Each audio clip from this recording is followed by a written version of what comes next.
என்னை தேடும் இறைவனே, உம்மை நாடி வருகிறேன்.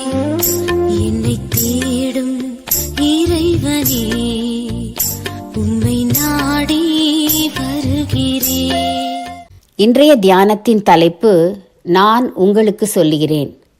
வாசிக்க வேண்டிய திருமறை பகுதி மத்தேயு 5 வசனங்கள் 43 முதல் 48 வரை.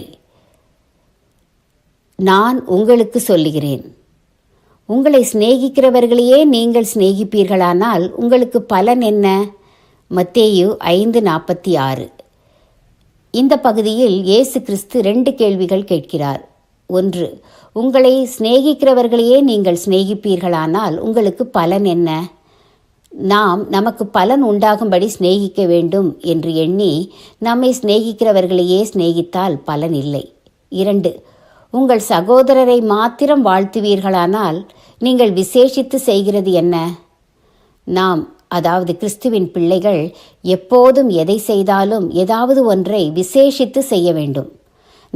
நமக்கு பலன், அதாவது நித்திய பலன் உண்டாகும்படியாக விசேஷித்து செய்ய வேண்டுமானால் 1. சத்துருக்களை சிநேகிக்க வேண்டும். 2. சபிக்கிறவர்களை ஆசீர்வதிக்க வேண்டும். 3. பகைக்கிறவர்களுக்கு நன்மை செய்ய வேண்டும்.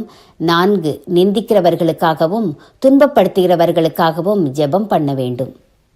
ஒட்டுமொத்தமாக சொல்ல வேண்டுமானால் நம்மை வெறுத்து விரோதம் பாராட்டுகிறவர்களுக்காக நாம் ஜெபித்து அவர்களிடத்தில் அன்பு கூர்ந்து அவர்களுக்கு நன்மை செய்து அவர்களை ஆசீர்வதிக்க வேண்டும்.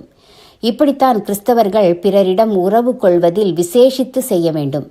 இந்த விசேஷித்த அன்புக்கு கிடைக்கும் பலன், பரலோகத்தில் இருக்கிற நம்முடைய பிதாவுக்கு புத்திரராய் இருப்போம். எப்படி?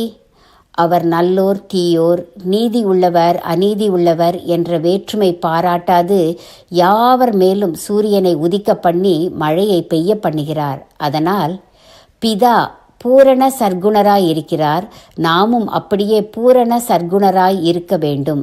ஆயக்காரரை போல் மற்ற பாவிகளைப் போல் இருக்கக்கூடாது.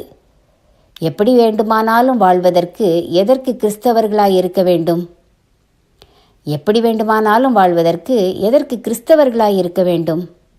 தீர்மானம்: என்னை வெறுக்கிறவர்களுக்காக ஜெபிப்பேன், அவர்களிடம் அன்பு கூர்ந்து அவர்களுக்கு நன்மை செய்வேன்.